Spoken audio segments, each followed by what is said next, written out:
You know that feeling when you get a fresh piercing right in the middle of a heat wave?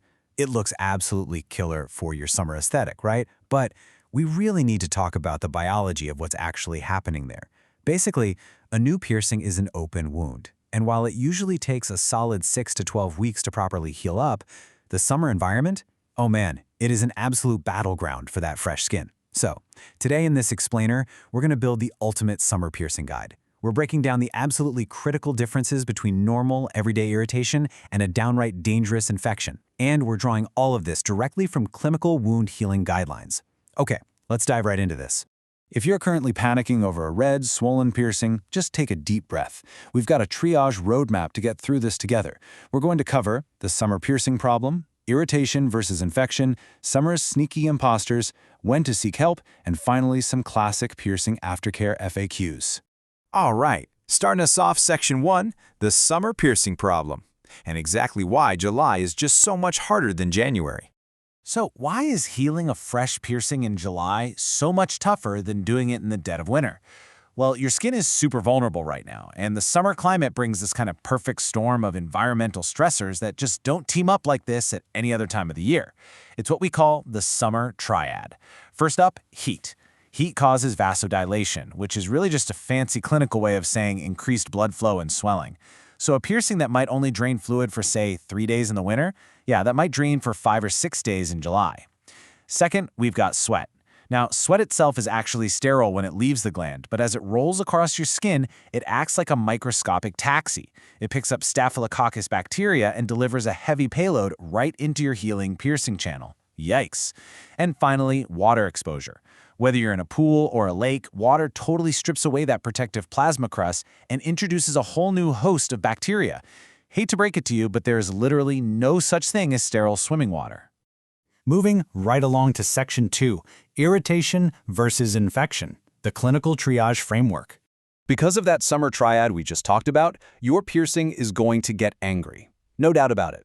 Now, most standard piercing guides are going to warn you about redness, but here is the absolute crucial differentiator you need to know. You have to observe exactly how it's red. If the redness is tightly confined right to the edge of the wound, you're looking at normal irritation, nothing to freak out about. But if you start seeing an expanding ring of redness moving outward by a millimeter or 2 every single day, or worst of all, red streaks actually tracking along a vein, that is lymphangitis, and that is an urgent medical red flag. So remember, the big difference here is confined versus expanding. Keep a really close eye on that. Okay, next up on the checklist is discharge. Look, it is completely 100% normal for a healing piercing to secrete a small amount of clear or kind of straw-colored lymph fluid. That's literally just your body's plasma doing its job to heal you. But if that fluid starts turning into thick yellow, green, or gray pus, and especially if it has a foul odor to it, you've definitely crossed that line from simple irritation straight into infection territory. Finally, let's talk about swelling and pain. Normal piercing pain and swelling should pretty much peak around the 48 to 72-hour mark, and then it should gradually start feeling better. The tissue around it will feel relatively soft.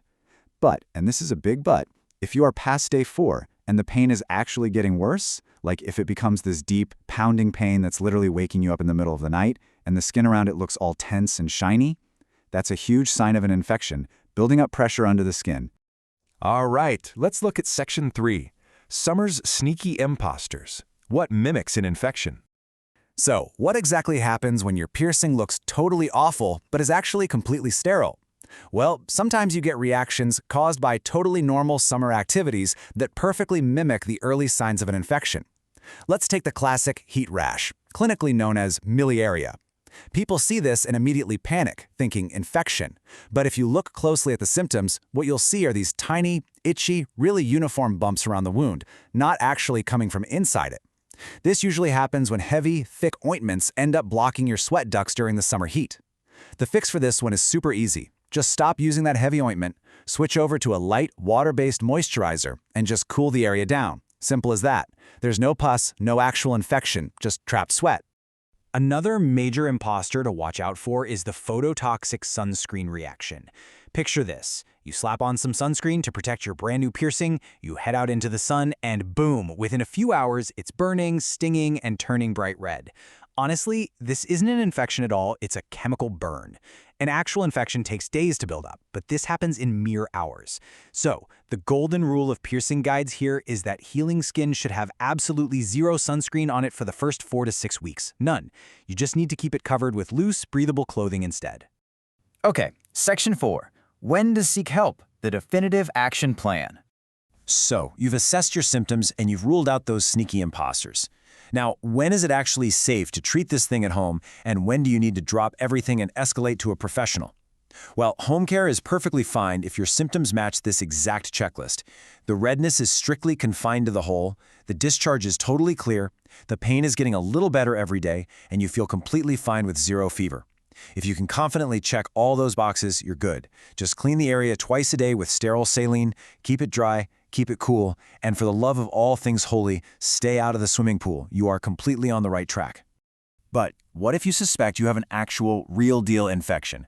Listen to me closely, because if you take away just one single rule from this entire explainer, let it be this: do not remove the jewelry from an infected piercing. Let me say that one more time for the people in the back. Do not remove the jewelry. Why? Well, if you take that jewelry out, the surface of the hole can close up incredibly fast, and when it does, it traps that nasty bacterial infection deep down inside the tissue. That's how you form an abscess, and trust me, that often requires actual surgical drainage. Nobody wants that. So leave the jewelry exactly where it is so it can act as a drain, and get yourself straight to a doctor or your professional piercer. Now, if you experience red streaks tracking away from the wound, or you run a fever, or you see copious amounts of foul-smelling pus, or if you have massive swelling that's literally distorting the area, or severe pain that wakes you up from a dead sleep, you need to bypass the piercer entirely and go straight to urgent care. I'm totally serious. These are early warning signs of sepsis, and sepsis from a tiny skin wound can escalate from mild to life-threatening in less than 24 hours.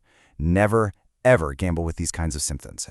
Which brings us to our final section, Section 5, Piercing Aftercare FAQs, Technical Q&A. Let's wrap this explainer up with the single most common question professional piercers hear all summer long. Can I swim if I just cover my fresh piercing with a waterproof bandage? I mean, it seems totally logical, right? Just seal the whole thing up. Well, the answer is a resounding, definitive no. Sure, waterproof dressings reduce exposure, but they almost never eliminate it completely, especially if it's on a moving body part. If even a tiny, microscopic drop of lake or pool water manages to get trapped under a lifted edge of that bandage, the heat of your body essentially turns that sealed-up environment into a literal incubator. It breeds bacteria so fast with absolutely no way for any of it to drain out. Believe it or not, doing this is often way worse than just jumping right into the water directly. Okay, here's another incredibly common scenario. You get pierced, right? It heals perfectly for the first 2 weeks, you follow every single rule in your piercing guide, you do zero swimming, and then suddenly, bam, week 3 hits, and it gets red, tender, and super angry. What the heck happened? Did you do something wrong? Actually, no. This is a super classic case of delayed sterile inflammation.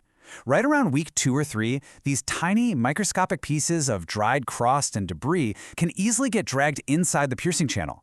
Your body senses this weird foreign debris, and it basically mounts an inflammatory response to break it down. So yeah, it gets red and sore. But look at the timeline here. There's no spreading redness, you don't have a fever, and there's no foul-smelling pus. It's completely sterile. You can almost always resolve this super easily in about 48 to 72 hours just by applying some gentle, warm saline soaks to flush all that debris right out. So the most crucial takeaway from all of this data is honestly pretty simple. The actual biological rules of wound healing, they don't change just because it's summer. It's just that your margin for error dramatically shrinks. Think about it. A minor mistake in January is pretty forgiving, but that exact same minor mistake in July, combined with all that heat, the sweat, and the sunscreen, that can escalate into a full-blown infection rapidly. You just have to be way more vigilant, use lighter products, and prioritize keeping that piercing cool and bone dry. Understanding this framework completely empowers you to go out and enjoy your summer without sacrificing your awesome body art. So, the next time that fresh piercing flares up, will you just blindly treat it as a simple rash? Or will you use this explainer to make absolutely sure you aren't stuck in a race against the clock? Stay safe out there, stay educated, and thanks so much for joining me.